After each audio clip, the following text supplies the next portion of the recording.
about that, like literally, it really kind of changed the way that I engineer. Because like I'll hit compressors harder, I'll saturate preamps more. Like I won't be as safe with some stuff if I know that that's not going to be the most helpful on the back end.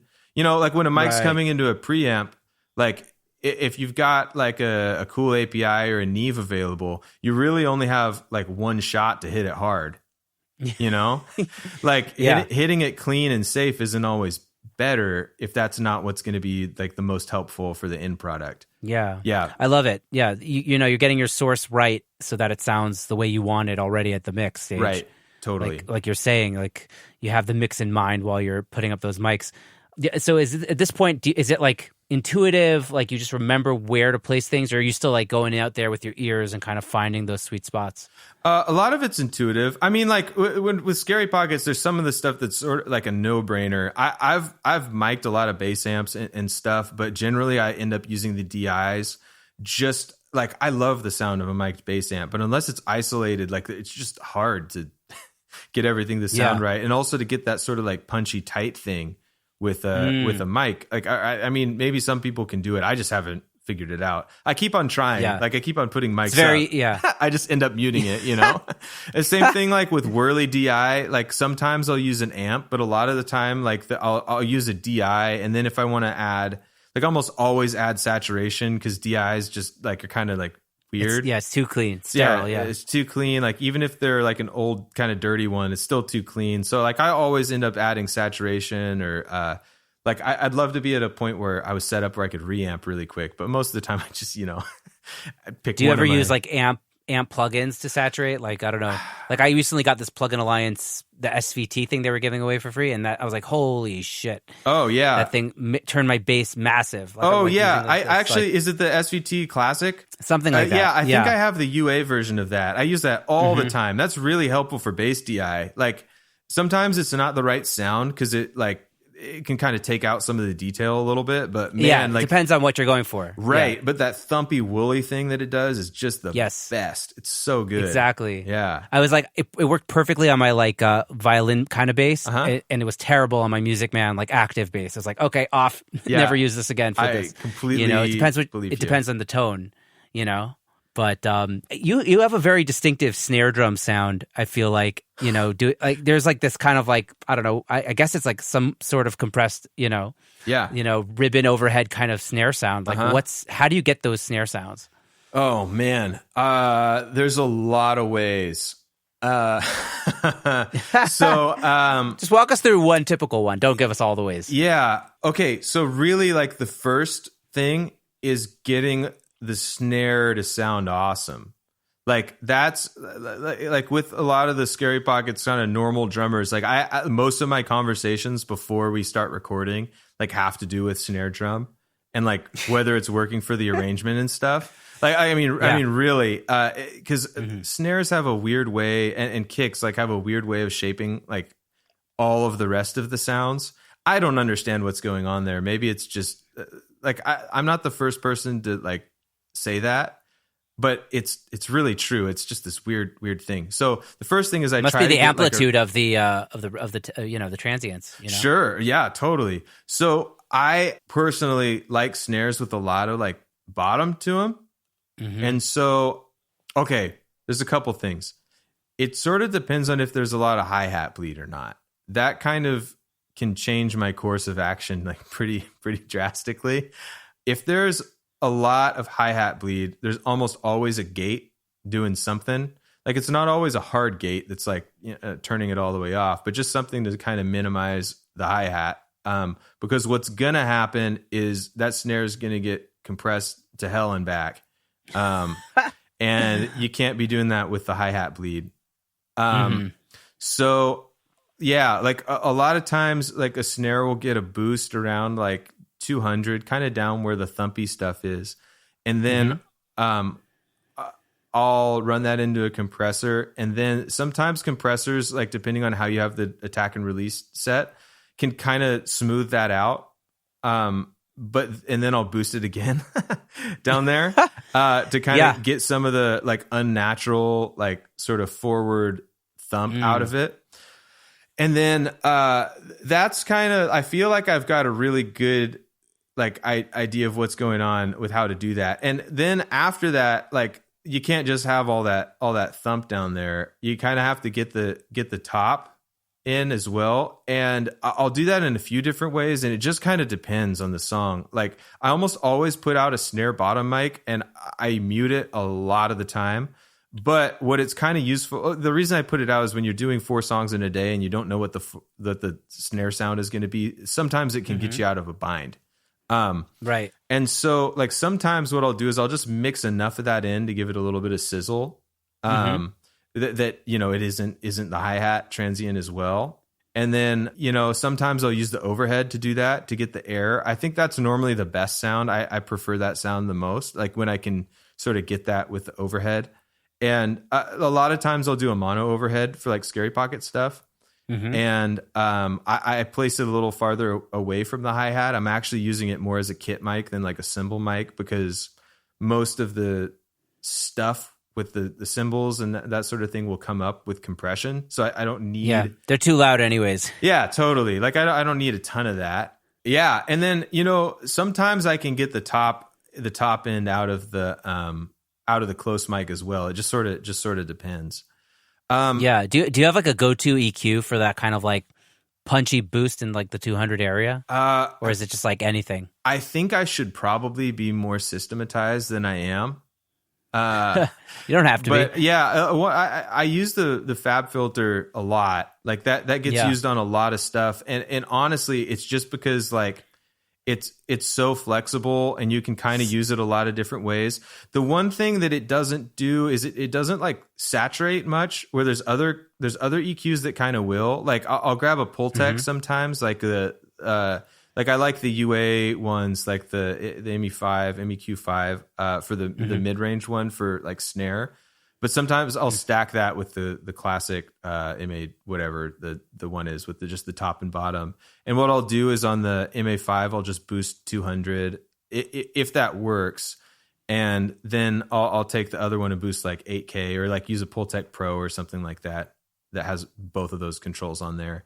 Yeah, a lot of times 8K is kind of where the snare sits for me, like the top end. Sometimes it's a little bit lower, but with the funky stuff, the top end of like guitars and keyboards and stuff a lot of times ends up being in that like 2-3K range. So for other genres, I feel like I can get away with using a lot more of that range in the drums. But like with acoustic instruments, for instance, if you have an acoustic guitar, you're going to have the kind of the brightness coming from up higher, so you can get kind of the snap and the, you know, the midsiness out of the drums from like that 2-3K range. But in a lot of the stuff that I'm mixing, that's kind of guitar land. Like, right. You know, that's the brightness of guitars. That's the brightness of Whirly is a little lower, but you know, when there's horns in there, that's also kind of like the snap from the horns. Cool.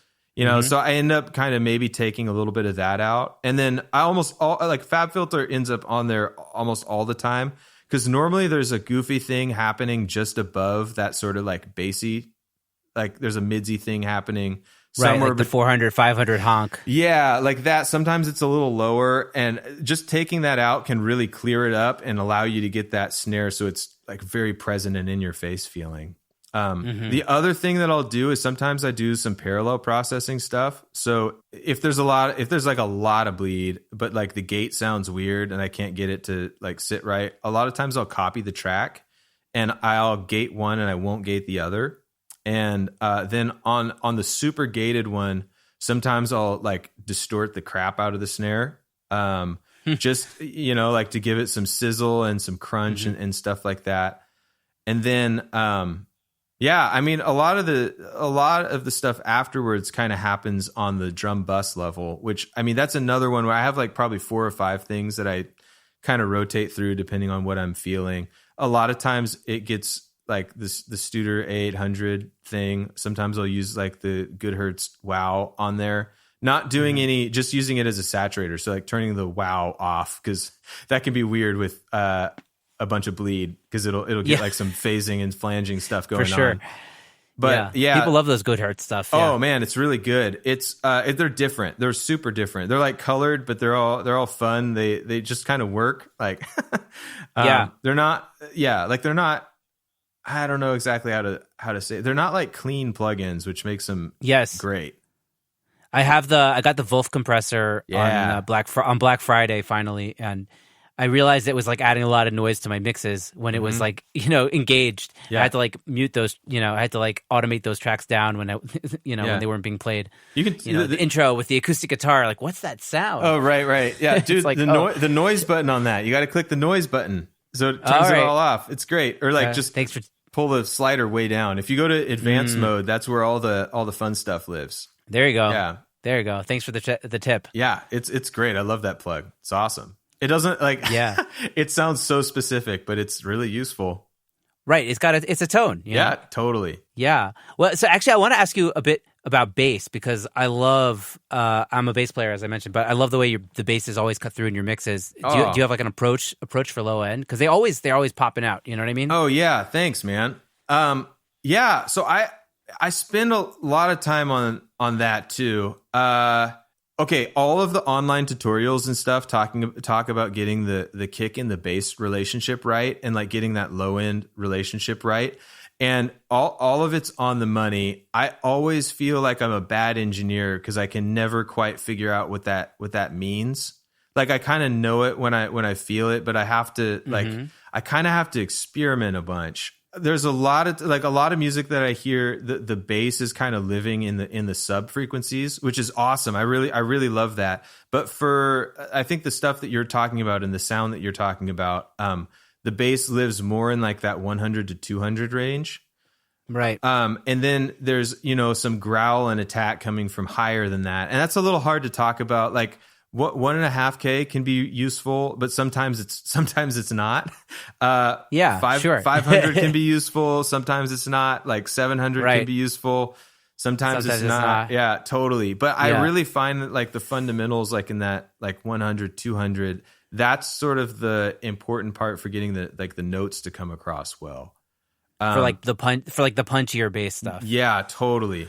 And like sometimes I'll even roll off the subs, man. Like if it's a really fast, like that arrangement, that Scary Pockets arrangement of Sweet Child of Mine, I probably had I don't actually know. I don't remember what I did on that bass, but I probably rolled off the low end, like with a 12 dB slope up to like 80 or 100 hertz, just because it's so fast and articulate that all of that sort of subby information was just going to confuse the sound. Like it wasn't going to make any sense. So, it's just important to kind of keep the parts that are important.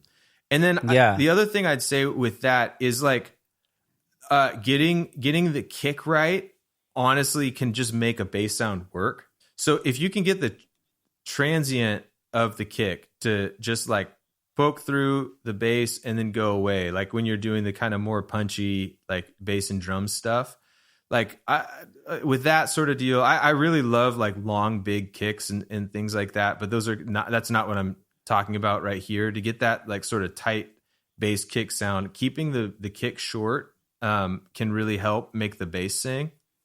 And then also like there's kind of a sweet spot. I find that if I mix the kick louder than it maybe should be, like if I sort of like ignore where my instincts, like a lot of times when I'm mixing, because I'm only dealing with like 14 tracks for a Scary Pockets tune, what I'll do is I'll kind of work on sounds for a while, then I'll pull all the faders down, and then I'll start like actually mixing. And I'll bring up the kick and like make it loud. So I'm paying attention to the meters and where that's hitting. And then I'll bring up the snare to kind of get that where I feel like I need it to be. And then I'll bring up the bass, and then I'll bring up the overhead, and then the vocal. And so I always try to get the bass to be a little behind the kick, not time wise, like just level wise.